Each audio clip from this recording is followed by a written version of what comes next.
So, welcome back to my vlog, mga boss. Tayo sa ospital pa rin, no? So, isang linggo na rito si Mrs. sa ospital dahil na heart attack. So, birthday ko ngayon, dito tayo magbi-birthday sa ospital. Tayo sa parking lot ng ospital, no? Sunnybrook Hospital, Toronto. Ang hirap ng ganito sitwasyon. Nasa ICU si Mrs. Natake sa puso. Kaya dito tayo magbe-birthday ngayon. Paalis to. Paalis ng parking lot. Dito kami nakapark sa M-Wing. Kasi yung ospital na to malaki. Maliligaw ka pag pumunta ka rito. Sa loob malaki. Tapos marami pang mga veterans dito na nakatira. Yung mga matatanda. Pakita ko sa inyo. Malaking ospital dito to sa Toronto. Sunnybrook. Ayan .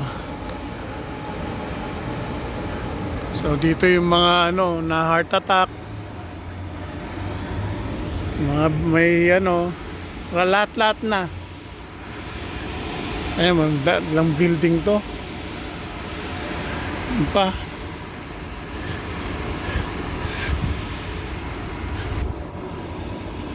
Yung mga orthopedic din dito. Ayun, S-Wing research.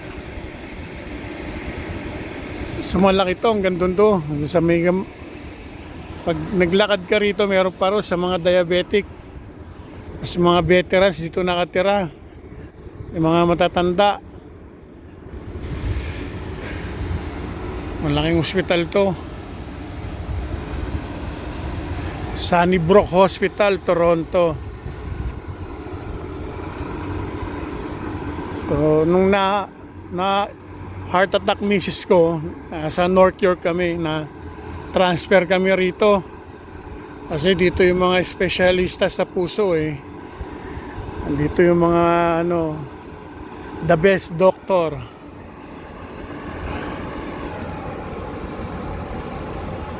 Kaya mabalik tayo sa pagmumukha ko. Tayo sa parking lot. Dito tayo nakapark sa M-Wing. Mas may underground parking din to. Ayun doon ay tako sa inyo. Parking garage, west entrance banda ron. So mahal nga lang ang parking. Tayo nakapark. Sasakyan natin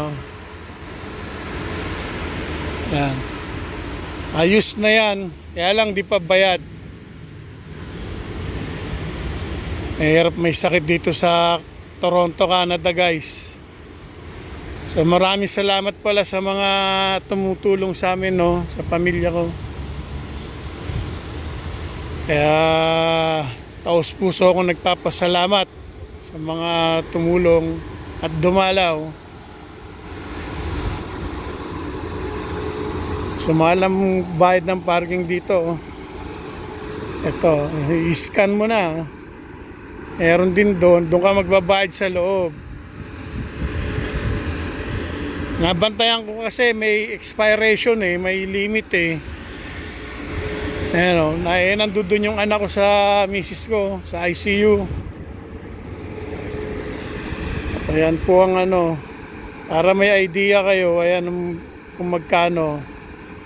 570 each, 1.5 hour or less, no maximum. May instruction ba? Park vehicle, obtain ticket from machine, display ticket on dashboard with time visible. So ginagawa pala yung parking lot dito sa ilalim. Ayun Nag-construction. Yung parking garage.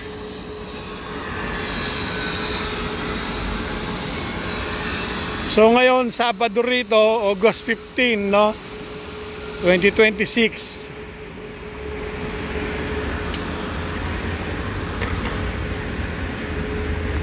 Lakad-lakad tayo rito. Hindi pa na high risk kasi yung misis ko eh. Maraming komplikasyon, diabetic eh.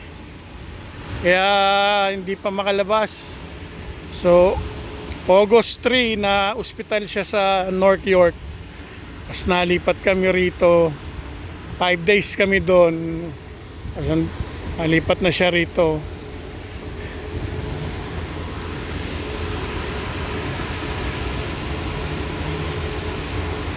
So, wala lang tayo magawa. Nag-video lang tayo, nag-vlog lang tayo. Sinishare ko lang yung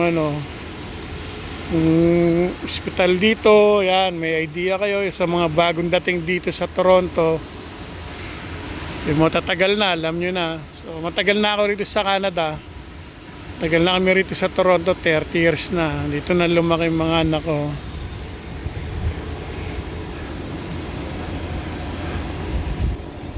So yung anak ko pala nag-OJT rito, nursing yung, kaya lang di pa graduate, 4 years eh.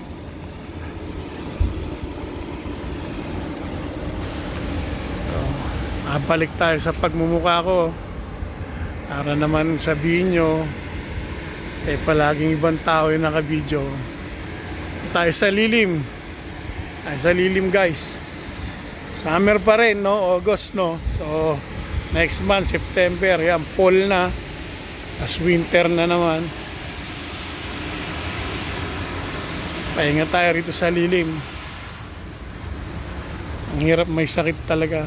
Meron din akong sakit na nararamdaman na diabetic din kasi ako. Kaya pag nagkasakit ka rito sa Toronto, Canada, guys, tapos yun, financial problema, end of month na, yan, maraming bayaring. So ang hirap. Papasalamat pala ako sa mga tumulong sa pamilya ko. Yan, sa kamag-anak ng misis ko. So wala pala akong kamag-anak dito, no? Yung misis ko meron.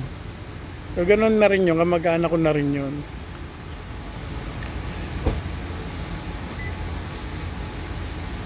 Pag dito sa ospital talaga, grabe. Yung iba, yung kasabay ng misis ko, na heart surgery, lagyan ng stent, nagkaroon ng obligasyon, hindi na gumising, no, pumanaw na. So yung misis ko ganun din, may stent na siya galing sa siguro 3 years ago, na operahan siya sa heart, nilagyan ng stent sa Michael Garon Hospital naman yun, doon yun sa East Shore, Toronto. Ngayon, barado na. Mga ugat niya sa puso niya, barado na lang.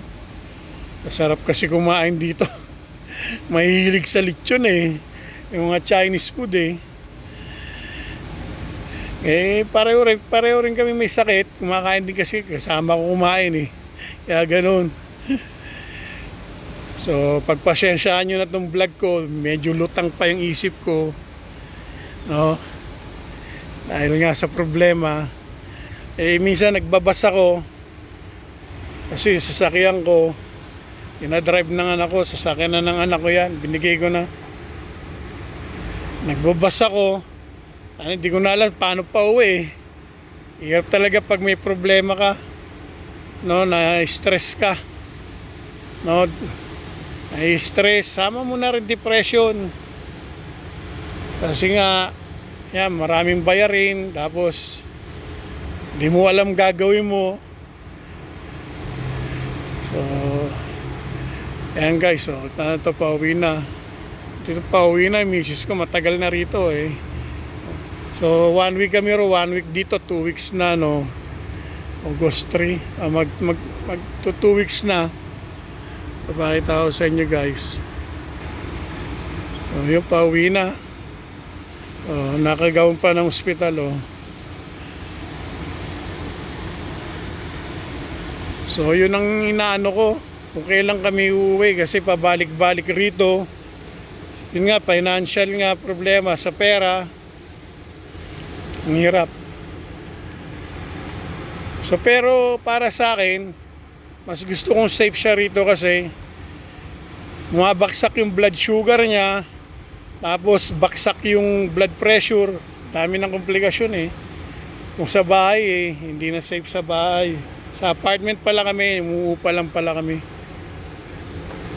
So yun nga maraming bayarin. Kaya mahirap talaga magkasakit dito sa Toronto, Canada guys. So share ko sa inyo, maganda rito sa Toronto. Ayan, may parking lot yung mga bike. Ewan ko lang sa Pilipinas kung meron ha. Ayan ang kagandahan dito sa Toronto guys. Tsaka maraming CCTV camera. So hanggang dito na lang pala yung vlog ko guys. Thank you for watching my vlog at maraming salamat sa suporta. Kahit walang manood, okay lang. Sinishare ko lang yung damdamin ko.